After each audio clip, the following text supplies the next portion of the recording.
Hello guys, जैसा कि आपने थंबनेल में देख लिया है, आज हम बनाएंगे नींबू का खट्टा मीठा अचार।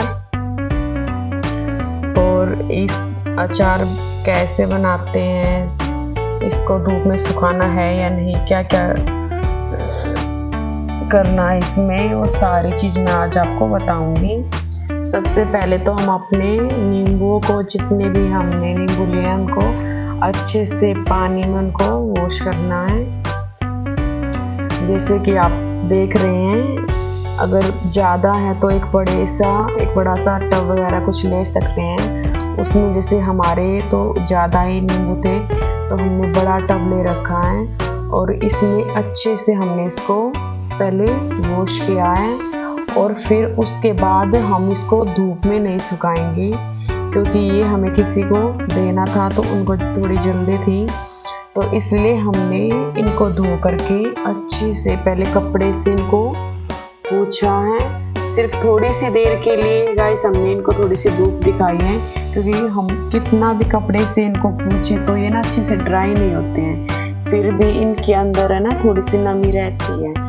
तो इसलिए हमने पहले इनको अच्छे से वॉश करके फिर सिर्फ थोड़ी देर के लिए धूप में रखा था। और जब तक उनको थोड़ी सी धूप लग रही है तब तक हमने हम इसके मसाले को रेडी कर रहे हैं। ये हमने कढ़ाई पे जीरा और सौंफ, दो चीज़ें लेकर के हमने उसको अच्छे से भूना है। उसको भूनने के लिए फिर हम उसको एक बर्तन में रख के पहले उसको थोड़ा सा ठंडा होने के लिए रखेंगे, क्योंकि ज़्यादा ही गर्म था ना तो उसमें क्या होता है फिर मिक्सी अच्छे से चलने नहीं पाती है। तो थोड़ा सा हम उसको पहले ठंडा करेंगे।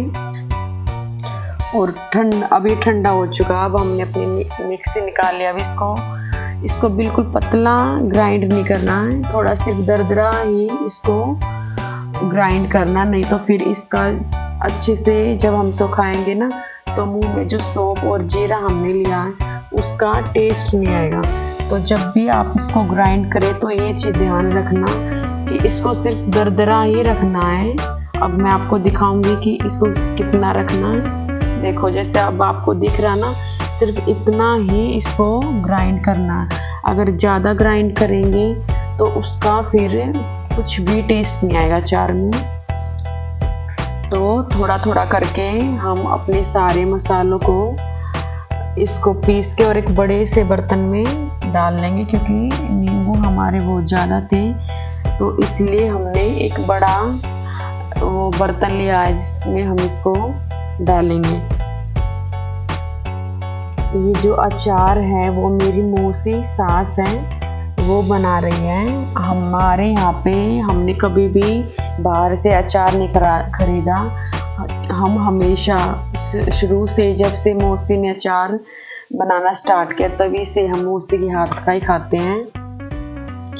तो क्योंकि इनके हाथ से ना क्या होता है ना, अचार डालते तो सभी है लेकिन क्या होता है वो ख़राब हो जाता, लेकिन इनके हाथ से डला हुआ ना चाहे आप 10 साल तक रख लो कभी भी ख़राब नहीं होता। तो हम जो भी जैसे आम का है, नींबू का है, मिर्ची का है, जो भी अचार होता है हम ना तो बाहर से खरीदते हैं और ना ही किसी और से डलवाते हैं। हम हमेशा मौसी को ही बोलते हैं, जब भी हमारा ख़त्म होने वाला होता हम पहले ही बोल देते हैं कि आप ही हमारा अचार डालना। तो अब मसाला अच्छे से रेडी हो गया। अब हमने इसमें नमक, हल्दी और लाल मिर्च ये तीनों इसके अंदर मिक्स कर लिए। ये जो हमारा जीरा और सौंफ थी इसके अंदर हमने उसको मिक्स करके और ये नींबू को 4 पार्ट में डिवाइड करके, तब आप देख रहे हो कैसे इसके अंदर हम इस मसाले को डाल रहे हैं। और इस साथ ही साथ जो है मतलब किसी और बर्तन में नहीं, जिसमें हमको रखने भी 4-5 जो भी डिब्बे हैं वो हमने यहाँ पे रख रखे हैं, उसमें साथ साथ मसाला डाल के हम डिब्बे में भी साथ ही साथ उसको डाल रहे हैं।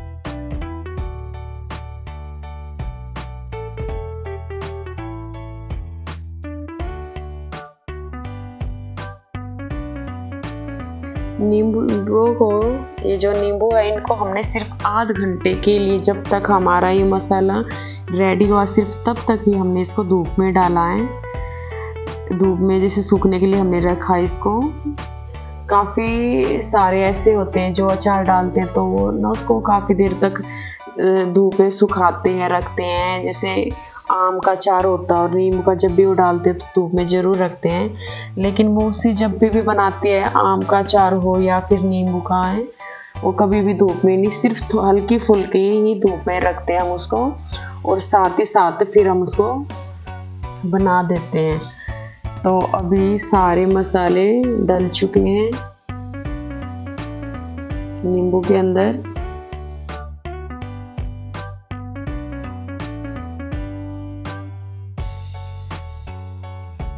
नींबू के अंदर सारा मसाला डल चुका है। अब ये जो मसाला बच गया है इसको ऊपर से, जितने भी हमने अपने डिब्बे ले रखे हैं जिसमें अचार आपको डालना है, जो भी मसाला बचे उसको फिर आप ऊपर से नींबू के रख देना। जैसा कि आपको दिखाई दे रहा है मौसी कैसे मसाले को जो भी बचा हो, जितने भी हमारे ये अचार वाले जो डिब्बे है उसके अंदर आप ऐसे डाल देना। और इसके बाद जैसे कि वैसे तो अगले दिन चीनी डालते हैं इसके अंदर, लेकिन अगले दिन मौसी को कहीं जाना था तो इसलिए मौसी ने इसके अंदर चीनी भी साथ के साथ ही डाल दी थी। क्योंकि मौसी को कल कहीं जाना था, उनको ज़रूरी काम था, इसलिए उन्होंने तो इसके अंदर चीनी साथ के साथ डाल दी है। लेकिन अगर आप घर पर बनाओ तो आप अगले दिन इसके अंदर चीनी डालना। वैसे तो इतना फ़र्क तो कुछ पड़ता नहीं, लेकिन फिर भी उन्होंने बताया था कि अगर वैसे वो अगले दिन ही डालती है, लेकिन उनको काम था ज़रूरी, तो फिर 2 दिन बाद तो उन्होंने मना किया था नहीं डालनी, तो इसलिए उन्होंने पहले साथ के साथ ही डाल दी थी।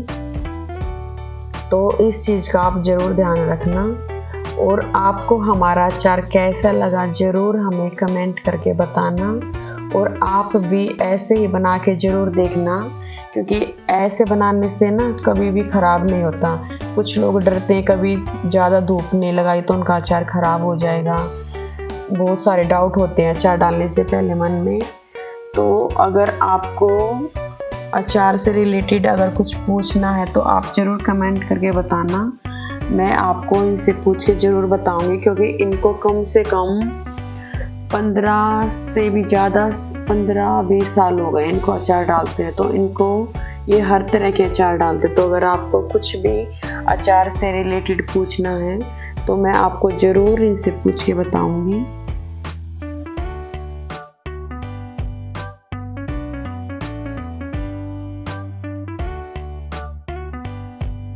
गाइस, अगर आपको मेरी वीडियो अच्छी लगे तो प्लीज़ मेरी वीडियो को शेयर करना, सब्सक्राइब करना और बेल आइकन को प्रेस करना मत भूलना, ताकि मैं जो भी वीडियो आपको बनाऊं उसका नोटिफिकेशन आपको टाइम टू टाइम मिलता रहे।